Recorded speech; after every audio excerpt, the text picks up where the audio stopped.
তারপরে ওনাদের সাথে একটা ফ্ল্যাগ মিটিং হলো।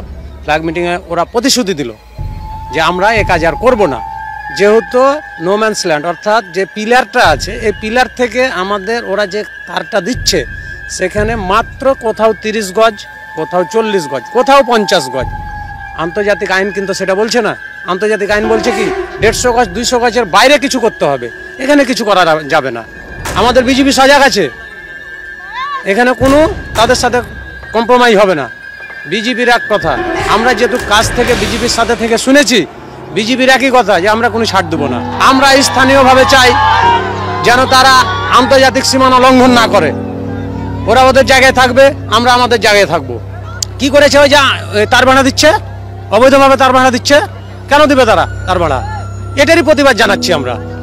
আমি স্থানীয় এলাকার বাংলাদেশের একজন নাগরিক হিসাবে এটা আমি জোর দাবি জানাচ্ছি, এই তার ভাড়া বন্ধ করা হোক, বন্ধ করা হোক, বন্ধ করা হোক।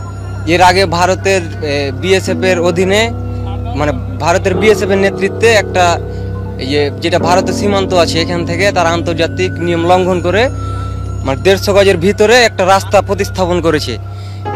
এর আগে হচ্ছে যে আমাদের দেশের প্রধানমন্ত্রী কোনো প্রতিবাদ জানায়নি। এখন পরবর্তীতে তারা আবার ওই 150 গজের ভিতরেই তারা কাটা তার দিতে যাচ্ছে, যেটা আমাদের জন্য একটা ভয়ঙ্কর পরিস্থিতি তৈরি হচ্ছে। দেখা যাচ্ছে এখানে কৃষক আসতে ভয় পাবে।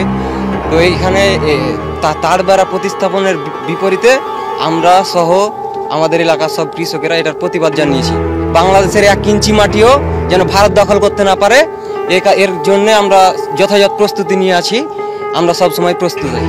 এই যে তার বেড়া নিয়ে, তার বেড়া যে এক তার বেড়া উপর আছে, আবার ফের সীমানা থেকে অল্প একটু দূরে আবার রাস্তা বানাচ্ছে, রাস্তা বানিয়ে ফের আবার তার বেড়া দিবে। তার জন্যে আমাদের পাবলিকের জমির ক্ষেত্রে আসতে সমস্যা হবে, তার জন্য পাবলিকে বাধা দিয়েছে। তো পাবলিক ওপরে জানাচ্ছে, ওপর থেকে জানিয়ে তো আপনার ডিসিশন নিয়েছে প্রশাসন বিজেপিতে।